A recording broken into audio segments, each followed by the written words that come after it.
Hello guys, welcome to science with edu Kartik. और मुझे बहुत खुशी हो रही है बताते हुए कि हमारा क्लास नाइन्थ का सिलेबस पूरा हो चुका है।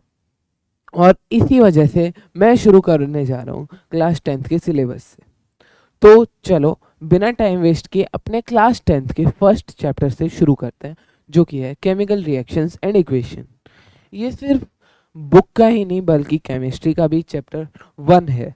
और यहाँ पे हम केमिस्ट्री से शुरू करेंगे, केमिस्ट्री का चैप्टर 1, फिर फिजिक्स का चैप्टर 1, फिर बायो का चैप्टर 1। इस टाइप से chemistry physics bio, chemistry physics bio में हम पूरा सिलेबस कंप्लीट करेंगे। सबसे पहले इसके अंदर हम पढ़ेंगे केमिकल रिएक्शंस एंड इक्वेशंस के बारे में, जैसा कि नाम से ही समझ आ रहा है। और अगर आप अच्छे से समझो तो ये पूरी क्लास नाइन्थ की केमिस्ट्री का सबसे इजी चैप्टर है, सबसे इजी। अब सबसे पहले कंटेंट ओवरव्यू। इसके अंदर हम चैप्टर के अंदर पढ़ने क्या क्या जा रहे हैं। सबसे पहले इंट्रोडक्शन होगा, फिर टाइप्स ऑफ चेंजेस, फिर केमिकल रिएक्शन, उसके बाद आएगा केमिकल इक्वेशंस और फिर टाइप्स ऑफ केमिकल रिएक्शन। ये सब हम पढ़ेंगे। Core concept, what is chemistry. What is chemistry में इंट्रोडक्शन पढ़ेंगे। तो व्हाट इज केमिस्ट्री क्यों पढ़ना है ये भी हमें पता होना चाहिए। पर chemistry is the study of matter and its changes everything around us, from the food we eat to the air we breathe, is involve in a series of chemical processes. अब जब कोई सब्सटेंस इंटरेक्ट करते हैं, जब कोई भी substances interact करते हैं एक न्यू सब्सटेंस फॉर्म करने के लिए या फिर न्यू सब्सटेंसेस फॉर्म करने के लिए, उसे हम केमिकल रिएक्शन बोलते हैं। ओके, अब आप पूछोगे कोई एग्जांपल बताओ। एग्जांपल मैं एक ही दूंगा, मिल्क प्लस विनेगर या कोई भी एसिड, फॉर एग्जांपल आप लेमन ले लो, gives you whey protein. Whey protein में सिर्फ वे लिक्विड में होता है, वो लिक्विड फॉर्म में वे प्लस पनीर या फिर आप कह सकते हो कॉटेज चीज। ये एक केमिकल रिएक्शन था। अब रिएक्टेंट्स वर्सेस प्रोडक्ट्स। रिएक्टेंट्स और प्रोडक्ट्स होते क्या हैं यहाँ बताता हूँ। Reactants, original substance that goes into a reaction.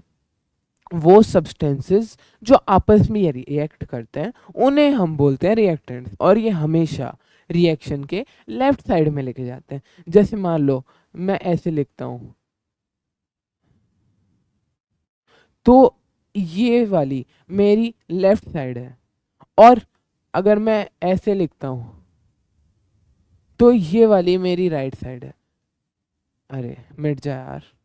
हाँ, तो देखो, मैंने कुछ लिखा, फिर एरो बनाया, फिर मैंने कुछ लिखा, तो जिस तरफ एरो है वो राइट साइड हो गई क्योंकि मैं ऐसे लिख रहा हूँ, और ये मेरी लेफ्ट साइड हो गई। मेरे हैंड जिस तरफ चल रहे हैं वो राइट साइड और उसके अपोजिट लेफ्ट साइड हो गई। यहाँ पे जो लेफ्ट साइड में लिखा जाता है उसे रिएक्टेंट बोलते हैं। अब प्रोडक्ट के बारे में पढ़ेंगे, द न्यू सब्सटेंस। जब रिएक्टेंट्स रिएक्ट करते हैं और जो न्यू सब्सटेंस बनता है उस न्यू सब्सटेंस को हम प्रोडक्ट बोलते हैं।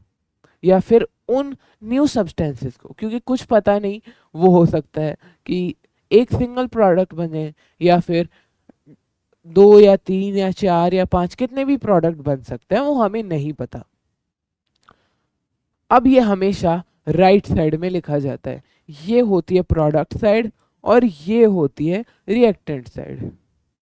रिएक्टेंट और फिर प्रोडक्ट, ये एक एग्जांपल भी गिवन है हमें, मतलब बेसिकली हमें बता रखा है कि कैसे फॉर्म क्या होती है, स्टैंडर्ड फॉर्म रिएक्टेंट, फिर एरो और फिर प्रोडक्ट्स आते हैं। अब फिजिकल चेंजेस, ये टाइप्स हैं। अब यहाँ पे आपको दिख रहा होगा ये हमारी ब्यूटीफुल ब्यूटीफुल आइस। अब ये आइस यहाँ पे क्यों है, हमें क्या अब कोई खानी थोड़ी आइस, पर फिर भी यहाँ पे है, तो कोई रीजन होगा, वो अभी हम समझेंगे ना। The physical changes, a physical change involves a shift in the physical properties। a shift in the physical properties का मतलब है कुछ नया नहीं बन रहा, लाइक शेप, साइज और स्टेट। तो उस सब्सटेंस की फिजिकल प्रॉपर्टीज चेंज हो रही, शेप साइज या स्टेट, कुछ नया सब्सटेंस नहीं बन रहा without altering it's chemical identity. मतलब केमिकली देखा जाए तो वो वैसा का वैसा है। पानी हमने आइस में कन्वर्ट किया तो भी पानी रहेगा, यानी H2O ही रहेगा। लिक्विड में है तो भी H2O रहेगा, और वो भाप में कन्वर्ट हुआ तो भी वो H2O ही रहेगा, यानी वो कुछ नया नहीं बन रहा। तो फिर वो एक फिजिकल चेंज है। Key features: no new substance is formed, usually temporary and reversible, and molecular composition remains constant. अब देखो, यूजुअली ये है ना टेम्पररी और रिवर्सिबल होता है, पर एक इरिवर्सिबल बता देता हूँ। एक इरिवर्सिबल एग्जांपल है टीयरिंग ऑफ पेपर। मान लो मैंने एक पेपर लिया और ये फाड़ दिया, फट से फाड़ दिया। अब आप पेपर को जोड़ नहीं सकते, ग्लू लगा दिया, कुछ भी कर लिया, पर वो पहले जैसा नहीं हो सकता, उसमें वो जॉइंट अलग ही दिखेगा। Example, melting of ice, the water changes solid to liquid but it is still H2O। Sorry, yes, यहाँ पे आते हैं chemical change. A chemical change occurs when one or more substances transform into entirely new substance. यहाँ पे keyword मिला, entirely new substance, यानी एक नया सब्सटेंस फॉर्म होता है विद यूनिक केमिकल प्रॉपर्टीज। तो तब हम कह सकते हैं कि केमिकल चेंज हुआ है। इसके की फीचर्स क्या है? की फीचर्स के अंदर इसका आता है एक new substances with different properties are form. नए सब्सटेंसेस फॉर्म होते हैं जिनकी प्रॉपर्टीज अलग होती है। Usually permanent and irreversible. ये यूजुअली परमानेंट होते हैं, इरिवर्सिबल होते हैं। लेकिन कुछ केमिकल चेंजेस ऐसे भी होते हैं जो रिवर्सिबल है, वो साथ में जब हम अगले वीडियो में पढ़ेंगे तब वो आएगा, क्योंकि ये सिर्फ एक ओवरव्यू वीडियो है। मैं अभी भी बता रहा हूँ, ये एग्जाम के प्रिपरेशन के लिए नहीं, बस ये ओवरव्यू वीडियो है जिससे आपको एक आइडिया हो जाए कि ये चैप्टर किस पे बेस्ड है। Example, rusting of iron. Sorry, थोड़ा गलत हो गया। Yes, rusting of iron. यहाँ पे ये हमारा आयरन नहीं दिख रहा है, इसका कलर आप नोटिस करो। यहाँ से इसका कलर नोटिस करो, थोड़ा सा अलग आ रहा है, ये ऑरेंज ऑरेंज सा कलर है इसका। लेकिन आयरन में एक्चुअली कैसा होता है? आयरन इस कलर का होता है, ये जो ग्रे कलर है ऐसा होता है आयरन, पर इसके अंदर तो नहीं है ना ऐसा। क्यों? ये है रस्ट की वजह से। Rust is a chemical change. आगे आते हैं, फिजिकल वर्सेस केमिकल। इसके अंदर हम कंपैरिजन करने जा रहे हैं। सबसे पहले न्यू सब्सटेंस। फिजिकल चेंज में न्यू सब्सटेंस नहीं बनता, लेकिन केमिकल चेंज में बनता है। नेचर, नेचर में ये टेम्पररी होता है और रिवर्सिबल होता है। यहां पे बता दूं, ये है जनरली, ये जनरली होता है, हमेशा नहीं होता। और परमानेंट चेंज और इरिवर्सिबल चेंज होते हैं chemical change. Chemical change maximum times permanent और इरिवर्सिबल। ये जनरली यहाँ पे भी आएगा, जनरली, क्योंकि हमेशा ज़रूरी नहीं कोई चीज़ हमेशा जैसी है वैसी ही हो। एनर्जी चेंज, फिजिकल चेंज में जनरली लिटल या फिर नो एनर्जी इवॉल्व होती है, पर इसके अंदर सिग्निफिकेंट एनर्जी शिफ्ट आता है। किसमें? केमिकल चेंज में। Example, evaporation, tearing of paper and melting of wax. पर केमिकल चेंज में एग्जाम्पल थोड़े अलग है। Burning, digestion, rusting, breathing. हम जितने भी हमारी बॉडी के अंदर लाइफ प्रोसेसेस होते हैं वो हमेशा केमिकल चेंज होते हैं। आगे करते हैं, दी केमिकल रिएक्शन। अब हम पढ़ेंगे केमिकल रिएक्शन क्या होता है। How do we know a reaction has taken place? हमें पता कैसे चलेगा कि कोई रिएक्शन अभी हुआ है? तो चार क्राइटेरिया होते हैं। सबसे पहले ये है गैस एवोल्यूशन। गैस एवॉल्व होती है तो हम कह सकते हैं कि केमिकल चेंज हुआ है, जैसे कि फॉर्मेशन ऑफ बबल्स या फिर गैस बीइंग रिलीज्ड। एग्जांपल है जिंक प्लस एसिड। ओके, दूसरा है टेम्परेचर चेंज। अब टेम्परेचर चेंज का मतलब है कि जिस मान लो कंटेनर है, एक बीकन लिया मैंने, उसके अंदर मैंने कुछ ऐसा रिएक्शन किया जिससे वो बहुत ज़्यादा गर्म हो गया, बहुत ज़्यादा क्वांटिटी में गर्म हो गया, या फिर एकदम से बहुत ज़्यादा चिल्ड हो गया। तो फिर इस रिएक्शन को ये हम कह सकते हैं कि केमिकल रिएक्शन है। कैसे? क्योंकि यहाँ पे टेम्परेचर चेंज आया है, और जब वो अगर वो हॉट हो रहा है तो वो एक्सोथर्मिक, और अगर वो कोल्ड हो रहा है तो वो एंडोथर्मिक रिएक्शन होता है। अब तीसरा क्राइटेरिया है कलर चेंज। कलर चेंज हो रहा है, इसका एक एग्जांपल है Zn plus CuSO4 gives ZnSO4 plus Cu। एक और एग्जांपल है Fe plus CuSO4 gives FeSO4 plus Cu। अब वो जो FeSO4 वाला एग्जांपल है उसके अंदर ब्लू टू ग्रीन होता है, लेकिन इसके अंदर ये तो था ब्लू और ये है कलरलेस। ब्लू से कलरलेस हो जाते हैं इसके अंदर। यस। लास्ट है प्रेसिपिटेट का एग्जांपल। अब आपको याद हो तो वीडियो के शुरू में मैंने आपको एक एग्जांपल दिया था, मिल्क में जब हम एसिड डालते हैं कोई भी टाइप का तो वो फट के पनीर बना लेता है ना? मतलब फट के वैसे नहीं, पर वो प्रेसिपिटेट फॉर्म करते हैं जिसे पनीर बोलते हैं। क्या था वो reaction? Milk plus vinegar gives, हमेशा उस एरो को हम गिव्स बोलते हैं, तो milk plus vinegar gives cottage cheese यानी पनीर प्लस वे हमें पता है WHEY, ये होता है वे।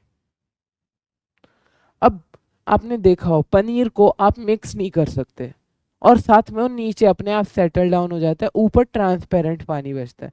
ट्रांसपेरेंट या ट्रांसलूसेंट कह सकते हो आप, है ना? तो formation of an insoluble solid from a liquid solution, liquid से वो सॉलिड में कन्वर्ट हो गया एक इनसॉल्युबल सॉलिड फॉर्म, है ना? वो एक इनसॉल्युबल भी है वो वाटर में, और साथ में वो सॉलिड भी है। इसे हम प्रेसिपिटेट बोलते हैं, जो नीचे सेटल डाउन हो जाता है। ये लोअर एरो से रिप्रेजेंट होता है, और ये एवोल्यूशन ऑफ गैस ये रिप्रेजेंट होता है अपर एरो से। ठीक है? जैसे मान लो H2 गैस रिलीज हो रही है तो अपर एरो लग जाएगा। मान लो AgCl2 ये सेटल डाउन हो रहा है तो ये ऐसे बन जाएगा एक लोअर एरो। अब यहाँ पे the chemical equation, chemical equation क्या होती है? Representing reactions through symbols and formula. जब आप सिंबल्स और फॉर्मूला से किसी भी केमिकल रिएक्शन को रिप्रेजेंट करते हो तो उसे हम केमिकल इक्वेशन बोलते हैं। यहाँ देखो symbols which we use in chemical equations, ये सिंबल्स है। ठीक है, इसके अंदर सबसे पहले S का मतलब है सॉलिड स्टेट, इसको आप ऐसे लिख सकते हो Mg, और नीचे टेल पे बना दिया छोटा सा S। यहाँ पे तो ब्रैकेट में S है, पर आप चाहो तो ऐसे नीचे छोटा सा बना सकते हो, और इनफैक्ट ये ज़्यादा अच्छा भी लगता है। लिक्विड स्टेट, लिक्विड स्टेट मान लो आपने बना दिया H2O, यहाँ पे नीचे ब्रैकेट में बना दिया L। गैसियस स्टेट O2, यहाँ पे छोटा सा G। अब ये देखो AQ, AQ क्या होता है? एक्वियस, इसे हम एक्वियस सॉल्यूशन भी बोलते हैं। कोई भी एसिड या बेस में जब आप पानी डाल देते हो, चाहे वो एक बूंद ही क्यों ना हो, तभी से ही वो एक्वियस सॉल्यूशन बन जाता है। एग्जांपल मैं लेता हूँ NaOH, यहाँ पे छोटा सा AQ बना देते हैं विद अ डॉट, तो ये हो जाता है एक्वियस सॉल्यूशन। लास्ट में हमारा एरो, इसे हम प्रोड्यूसेस बोल सकते हैं, यील्ड्स बोल सकते हैं। यहाँ पे हम गिव्स, हम तो गिव्स ही बोलेंगे। ये बेस्ट, मतलब बेस्ट जो आप बोल सकते हो वो है गिव्स। मेरे अकॉर्डिंग तो आप ऐसे लिख सकते हो ए प्लस बी गिव्स सी। ये जो एरो है, ये जो एरो है, ये हमेशा प्रोडक्ट्स की तरफ पॉइंट करेगा। And lastly types of chemical reactions. अब केमिकल रिएक्शंस के कई टाइप्स होते हैं। Redox reaction, oxidation and reduction reaction, यानी रेडॉक्स रिएक्शन ही होता है। दूसरा exothermic, endothermic, combination, decomposition, double displacement and displacement reaction. ये रिएक्शंस हम पढ़ेंगे, पर अभी एक बार कॉम्बिनेशन से शुरू करते हैं। कॉम्बिनेशन रिएक्शंस यानी two or more reactants form a single product, minimum two reactants या उससे ज़्यादा रिएक्टेंट्स हो तो हमें कोई एतराज़ नहीं है। Gives Mg plus O2, Mg plus O2 gives MgO, एक एग्जाम्पल था। दूसरा डीकम्पोजिशन रिएक्शन, इसका एक एग्जाम्पल है इलेक्ट्रोलाइसिस, जो आपने 8th क्लास में भी पढ़ा है। वाटर को हम H2 और O2 में ब्रेक डाउन करते हैं वाटर से, उसे हम बोलते हैं दी इलेक्ट्रोलाइसिस। एक मिनट, ओके। यस, तो मैं बता रहा था अ सिंगल रिएक्टेंट, एक सिंगल रिएक्टेंट होता है जो ब्रेक डाउन होता है मल्टीपल प्रोडक्ट्स में, जैसे कि H2O gives H2 plus O2। यहाँ पे हम लिख देते हैं, एक मिनट, H, यहाँ पे लिख देंगे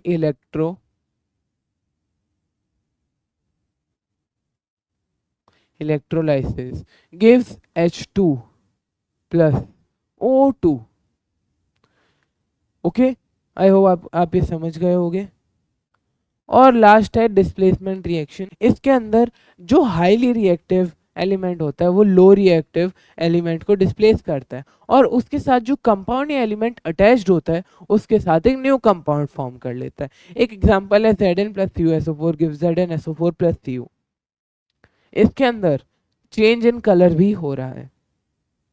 नेवर माइंड, अब हम इसके जो बाकी के मैंने आपको 3-4 बताए थे, 3-4 टाइप्स ऑफ रिएक्शंस, वो कंटिन्यू करते हैं। सबसे पहले था, ये 3 तो हो गए, बाकी के 4 बचे, एक्सोथर्मिक, एंडोथर्मिक, रेडॉक्स और डबल डिस्प्लेसमेंट। डबल डिस्प्लेसमेंट से ही शुरू करते हैं। डबल डिस्प्लेसमेंट के अंदर होता क्या है, यहाँ पे सिंगल डिस्प्लेसमेंट में एक एलिमेंट दूसरे को मतलब दूसरे के साथ रिएक्ट कर रहा है, लेकिन इसके अंदर ऐसा होता है कि मान लो मैंने 2 रिएक्टेंट्स लिए AB और CD, ये रिएक्ट करेंगे और एक अलग सी चीज होएगी। ये जो C है ये B के साथ चल जाए, A है ये D के साथ चल जाए, तो फॉर्म होएगा AD प्लस BC। यानी ये आपस में एक दूसरे के साथ जो कंपाउंड्स या एलिमेंट्स ज्वाइन थे उनके साथ न्यू कंपाउंड्स या एलिमेंट्स बना लेते हैं। ओके।